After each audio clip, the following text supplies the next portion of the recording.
Laplapang Alden Richards, Julia Montes, pinagkaguluhan. Selos ka ba, Coco?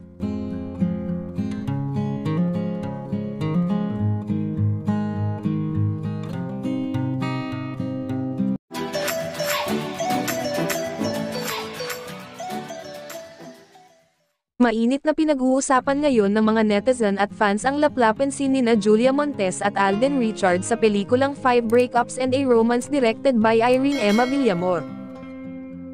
Pinasilip na ni Direk Irene ang teaser ng pelikula at mas lalo pang na-excite ang mga fans nina Alden Richards at Julia Montes, at ang dami nga agad na loka, dahil bolder at fiercer na Julia nga ang nakita.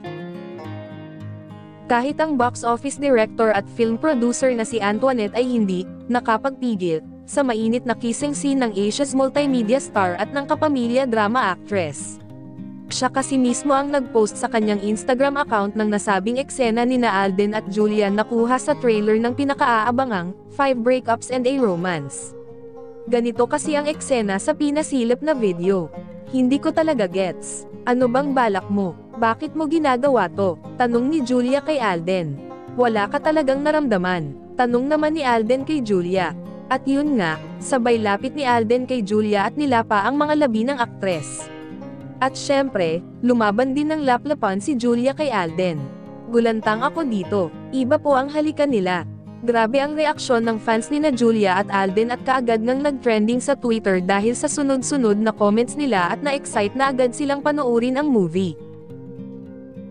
Ito kasi ang unang pagkakataon na tumodo sa pakikipaghalikan sina Alden at Julia sa pelikula.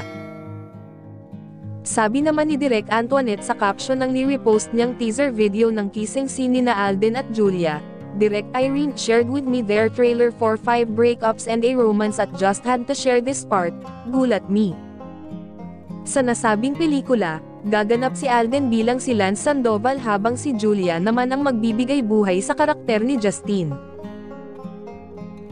Tanong naman ng mga netizen, ano kaya ang reaksyon ni Coco Martin sa pelikula nina Julia at Alden? Selos ka ba, Coco?